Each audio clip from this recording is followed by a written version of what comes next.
एक बार हजरत ख्वाजा मोइनुद्दीन चिश्ती रहमतुल्लाह अलैहि इस्लाम का पैगाम फैलाने की नीयत से अपने कुछ मुरीदों के साथ अजमेर शरीफ के एक स्थान पर तशरीफ लाए। जिस मुकाम पर हजरत ख्वाजा मोइनुद्दीन चिश्ती रहमतुल्लाह अलैहि ने क़याम किया, वहाँ के करीब ही एक बड़ा तालाब था, जिसे स्थानीय हिंदू लोग अनासागर कहते थे। उस दौर में इस तालाब की वसात और पवित्रता के कारण हिंदू समाज में इसका बहुत एहतराम किया जाता था। उनका यह अकीदा था कि जो शख्स दिन भर गुनाह करने के बाद इस तालाब में गौस्ल करता है, उसके तमाम गुनाह धुल जाते हैं। इसी वजह से वे इस तालाब को हमेशा दियों से सजाए रखते थे। कहा जाता है कि इस तालाब में हर रात दिए जलाने के लिए तकरीबन 3 मन तेल की जरूरत होती थी। तालाब की पवित्रता के कारण वहाँ सभी हिंदुओं को दाखिल होने की इजाजत नहीं थी। सिर्फ आला तबके के ब्राह्मण ही वहाँ गौस्ल कर सकते थे और तालाब के पानी को छू सकते थे। उनका यह मानना था कि अगर ब्राह्मणों के अलावा कोई और तालाब के पानी को छू ले तो पानी नापाक हो जाएगा। हजरत ख्वाजा मोइनुद्दीन चिश्ती रहमतुल्लाह अलैहि और उनके मुरीद लंबे सफर से थके हुए थे। कुछ देर आराम फरमाने के बाद जब नमाज का वक्त हुआ तो ख्वाजा मोइनुद्दीन चिश्ती रहमतुल्लाह अलैहि ने हजरत बख्तियार काकी रहमतुल्लाह अलैहि को अजान देने का हुक्म दिया। हुक्म पाकर हजरत बख्तियार काकी रहमतुल्लाह अलैहि ने अजान देना शुरू किया। उस वक्त हिंदुस्तान में तौहीद का पैगाम और अजान के अल्फाज किसी ने नहीं सुने थे। जब लोगों ने पहली बार अजान के अल्फाज सुने तो उनके दरमियान हलचल मच गई। लोग अपने घरों से बाहर आकर एक दूसरे से कहने लगे, ये फकीर लोग कहाँ से आ गए और ये क्या पढ़ रहे हैं। अजान खत्म होने के बाद हजरत ख्वाजा मोइनुद्दीन चिश्ती रहमतुल्लाह अलैहि और उनके साथियों ने अनासागर तालाब पर जाकर वुजू करना शुरू किया। जब हिंदू पुजारियों ने देखा कि एक अजनबी दरवेश उनके मखसूस तालाब का इस्तेमाल कर रहा है तो उनके दिल में गुस्से की आग भड़क उठी। एक पुजारी बोला, ये दरवेश कहाँ से आ गया? बिना हमारी इजाजत के इसने हमारे पाक तालाब को हाथ लगा दिया। हम इस तालाब को कितना मुकद्दस मानते हैं और इन मुसाफिरों ने इसे नापाक कर दिया है। इसका कोई हल निकालना ही होगा। इसके बाद हजरत ख्वाजा मोइनुद्दीन चिश्ती रहमतुल्लाह अलैहि ने तमाम साथियों के साथ मिलकर जमात के साथ नमाज अदा की। लोग ये मंजर देखने लगे और कहने लगे, ये तो कोई अजीब फकीर है। हमारे मंदिरों में सब देवी देवता मौजूद हैं और ये उनकी इबादत न करके किसी नए खुदा की इबादत कर रहा है। अगर मंदिर के बाहर भी कोई खुदा है तो उसे भी मंदिर में रखा जाना चाहिए ताकि लोग उसकी भी पूजा कर सकें। शाम ढलने लगी। शाम होते ही राजा पृथ्वीराज के ऊँटों के चरवाहे अपने ऊँट लेकर उस जगह पहुंचे। इत्तेफाक से हजरत ख्वाजा मोइनुद्दीन चिश्ती रहमतुल्लाह अलैहि उसी जगह पर तशरीफ फरमा थे जहां आमतौर पर राजा के ऊँट आराम किया करते थे। चरवाहों ने देखा कि एक दरवेश का काफिला उनके मुकाम पर आकर बैठा है। उन्होंने हजरत ख्वाजा मोइनुद्दीन चिश्ती रहमतुल्लाह अलैहि और उनके साथियों से कहा, अरे फकीर बाबा, आप कहाँ से तशरीफ लाए हैं और यहाँ आकर बैठ गए? क्या आपको मालूम नहीं कि यहाँ रोजाना राजा पृथ्वीराज के ऊँट आराम फरमाते हैं? राजा के ऊँट यहाँ आराम करते हैं। ये जानते हुए भी आपने यहाँ बैठने की जुर्रत कैसे की?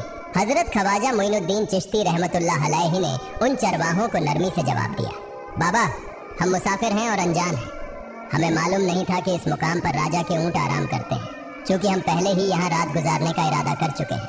तुम अपने ऊँटों को आज किसी और जगह आराम देने ले जाओ। आसपास बहुत सी जगहें हैं। हजरत ख्वाजा मोइनुद्दीन चिश्ती रहमतुल्लाह अलैहि का जवाब सुनकर पृथ्वीराज के चरवाहे बोले, फकीर की हिम्मत तो देखो, कहता है कि राजा के ऊँटों को कहीं और ले जाएं और खुद यहाँ बैठे रहेंगे। फकीर बाबा, ये तो हरगिज मुमकिन नहीं है। राजा के ऊँट अपने ही मुकाम पर बैठेंगे। यह कहकर चरवाहों ने हजरत ख्वाजा मोइनुद्दीन चिश्ती रहमतुल्लाह अलैहि और उनके साथियों को वहां से उठाने के लिए दुर्व्यवहार करना शुरू कर दिया। हजरत ख्वाजा मोइनुद्दीन चिश्ती रहमतुल्लाह अलैहि बहुत ही सरल स्वभाव के थे। जब उन्होंने देखा कि चरवाहे दुर्व्यवहार कर रहे हैं तो उन्होंने बख्तियार काकी रहमतुल्लाह अलैहि से कहा, बख्तियार, हम यहाँ बैठकर क्या करेंगे? जब राजा के ऊँटों को यहीं बैठाना है तो रहने दो, ऊँट यहीं बैठे, हम यहाँ से जा रहे हैं।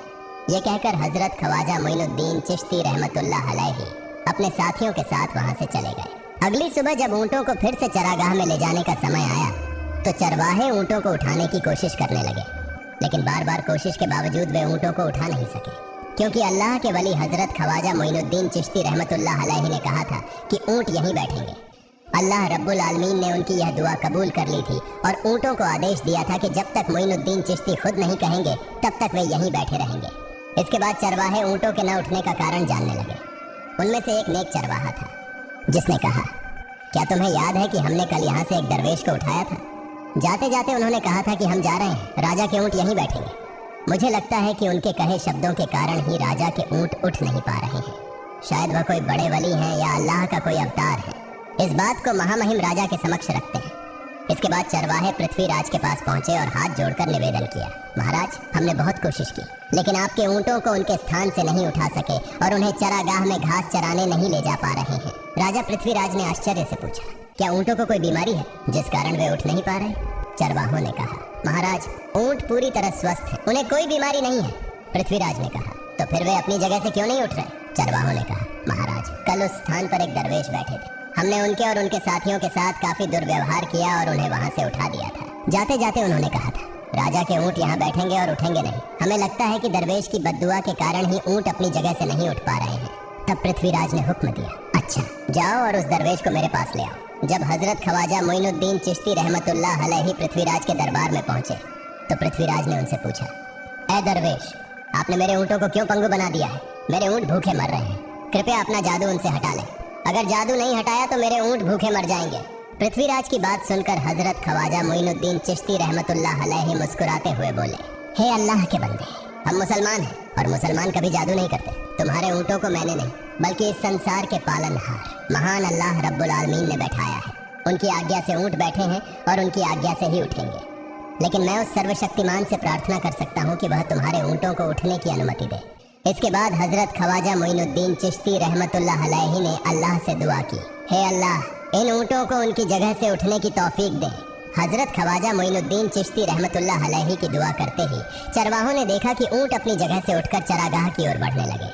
यह दृश्य देखकर चरवाहे चकित रह गए और हजरत ख्वाजा मोइनुद्दीन चिश्ती रहमतुल्लाह अलैहि की करामत की खबर पूरे अजमेर में फैल गई। जैसे जैसे हिंदुओं के बीच हजरत ख्वाजा मोइनुद्दीन चिश्ती रहमतुल्लाह अलैहि की करामत की बातें फैलने लगी और इस्लाम की महानता उनके सामने प्रकट होने लगी, मंदिर के पुजारी भयभीत हो गए। वे सोचने लगे, अगर यही चलता रहा तो सभी हिंदू मुसलमान बन जाएंगे। तब वे पृथ्वीराज के पास पहुंचे और निवेदन किया, महाराज, ये दरवेश हमारे राज्य में अशांति फैला रहे हैं। यदि आपने अभी इनका कोई उचित समाधान नहीं निकाला तो ये दरवेश सभी हिंदुओं को मुसलमान बना देंगे और तब हमारे देवताओं की पूजा करने वाला कोई नहीं बचेगा। आप इन्हें यहाँ से भगा दें, नहीं तो ये हमें यहाँ से बाहर निकाल देंगे। महाराज, हम आपको एक और भयावह बात बताना चाहते हैं। ये दरवेश कहते हैं कि जिन मूर्तियों की हम पूजा करते हैं वे पूजनीय नहीं है। उनका कहना है कि ये केवल निर्जीव पत्थर है जिनमें कोई शक्ति नहीं है। ये साधारण लोगों को इस तरह की बातें बताकर भ्रमित करना चाहते हैं। सबसे आपत्तिजनक बात यह है कि ये दरवेश हर दिन 5 बार हमारे पवित्र तालाब में हाथ लगाकर उसे अपवित्र कर रहे हैं।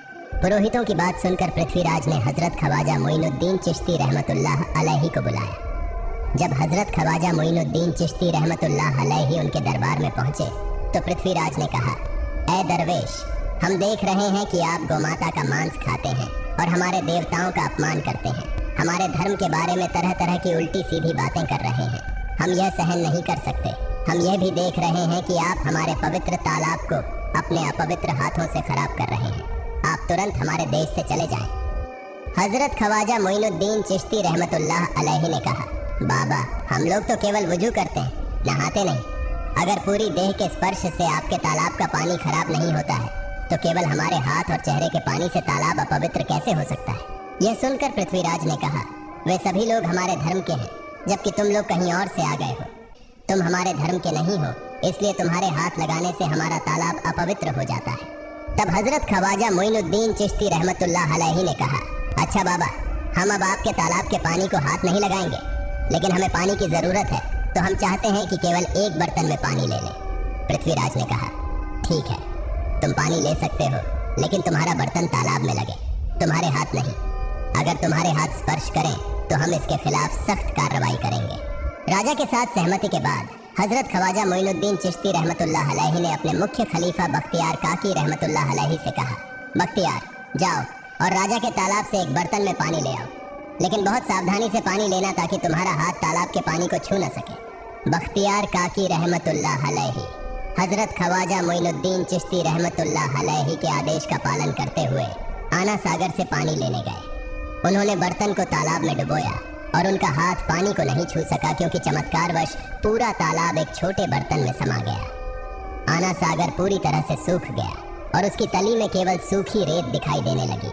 जब पुरोहितों ने देखा कि उनके पवित्र तालाब में एक भी बूंद पानी नहीं बची है और वह मरुस्थल की तरह सूख गया है तो वे घबराते हुए राजा पृथ्वीराज के पास गए और बोले, महाराज, यह तो भारी संकट हो गया है। पृथ्वीराज ने पूछा, क्या हुआ?